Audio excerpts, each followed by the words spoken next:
ಪಾಂಡವರು ಮಾಡಿದ 12 ವರ್ಷ ವನವಾಸಕ್ಕಿಂತ ಅವರು ಮಾಡಿದ 1 ವರ್ಷ ಅಜ್ಞಾತ ವರ್ಷ ಬಹಳ ಕಷ್ಟ ಅಂತ ಹೇಳ್ತಾರೆ. ಯಾಕೆ ಗೊತ್ತಾ? ಪಾಂಡವರು ಕೌರವರ ಹತ್ತಿರ ಪಗಡೆ ಆಡಿ ಸೋತು ಹೋದ ನಂತರ 13 ವರ್ಷ ರಾಜ್ಯವನ್ನು ತೊರೆಯಬೇಕೆಂಬ ನಿಯಮ ಜಾರಿಗೆ ಬರುತ್ತದೆ. 12 ವರ್ಷ ವನವಾಸ ಅಂದರೆ ಅರಣ್ಯವಾಸ ಮಾಡುವುದು.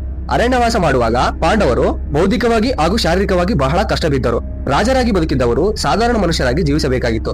ಆದರೂ ಸಹ ಅವರಿಗೆ ವನವಾಸದಲ್ಲಿ ಸ್ವಾತಂತ್ರ್ಯವಿತ್ತು. ಪಾಂಡವರು ಅಡವಿಯಲ್ಲಿ ಇರುವವರು ಎಂದು ತಿಳಿದು ಯಾರೋ ಒಬ್ಬರು ಅವರನ್ನು ಕಾಣಲಿಕ್ಕೆ ಬರ್ತಾ ಇದ್ರು. ಆದ್ರೆ ಅಜ್ಞಾತ ವರ್ಷ ಹಾಗೆ ಅಲ್ಲ. 1 ವರ್ಷ ಯಾರಿಗೂ ಕಾಣಿಸದ ಹಾಗೆ, ಗುರ್ತಿ ಹಿಡಿಯದ ಹಾಗೆ ಜೀವನ ನಡೆಸಬೇಕಾಗಿತ್ತು. ಒಂದು ವೇಳೆ ಅವರನ್ನು ಯಾರಾದರೂ ಪಾಂಡವರು ಎಂದು ಗುರ್ತಿ ಹಿಡಿದರೆ ಮತ್ತೆ 12 ವರ್ಷ ವನವಾಸವನ್ನ ಆರಂಭಿಸಬೇಕಾಗಿತ್ತು. ಪಾಂಡವರು ಅಜ್ಞಾತವಾಸ ಮಾಡುವಾಗ 1 ವರ್ಷ ಯಾರು ನಮ್ಮನ್ನು ಗುರ್ತಿ ಹಿಡಿಯಬಾರದೆಂದು ಪ್ರತಿದಿನ ಭಯದಿಂದ ಬದುಕಬೇಕಾಗಿತ್ತು. ರಾಜರಾಗಿ ಬದುಕಿದವರು ದಾಸರಾಗಿ, ಸೇವಕರಾಗಿ ಜೀವನ ನಡೆಸಬೇಕಾಗಿತ್ತು. ಯಾರಾದರೂ ಅವರನ್ನು ಅವಮಾನ ಮಾಡಿದರೆ ಸಹಿಸಿಕೊಂಡು ಇರಬೇಕಾಗಿತ್ತು. ಒಂದು ಮಾತಲ್ಲಿ ಹೇಳ್ಬೇಕಂದ್ರೆ 12 ವರ್ಷ ವನವಾಸ ಶರೀರದ ಪರೀಕ್ಷೆ ಆದ್ರೆ, ಇನ್ನು 1 ವರ್ಷ ಅಜ್ಞಾತ ವರ್ಷ ಮಾನಸಿಕ ಪರೀಕ್ಷೆಯಾಗಿತ್ತು. ಹಾಗಾದ್ರೆ ಈ ವಿಷಯ ನಿಮ್ಮಲ್ಲಿ ಎಷ್ಟು ಜನಕ್ಕೆ ಗೊತ್ತಿತ್ತು? ಕಾಮೆಂಟ್ ಮೂಲಕ ತಿಳಿಸಿ. ಹಾಗೆ ಈ ವಿಡಿಯೋವನ್ನ ನಾವು ಎಷ್ಟೋ ಕಷ್ಟ ಬಿದ್ದು ಮಾಡಿದ್ವಿ. ಅದಕ್ಕೋಸ್ಕರ ನಿಮ್ಮ ಒಂದು ಲೈಕ್ ಹಾಗೂ ಶೇರ್ ಮಾಡೋದ್ರಿಂದ ನಾವು ಇನ್ನೂ ಅತಿ ಹೆಚ್ಚು ವಿಡಿಯೋ ಮಾಡ್ಲಿಕ್ಕೆ ಸಹಾಯಕವಾಗ್ತದೆ. ಪ್ಲೀಸ್ ಸಬ್ಸ್ಕ್ರೈಬ್ ಆಗಿ, ಶೇರ್ ಮಾಡಿ. Thank you.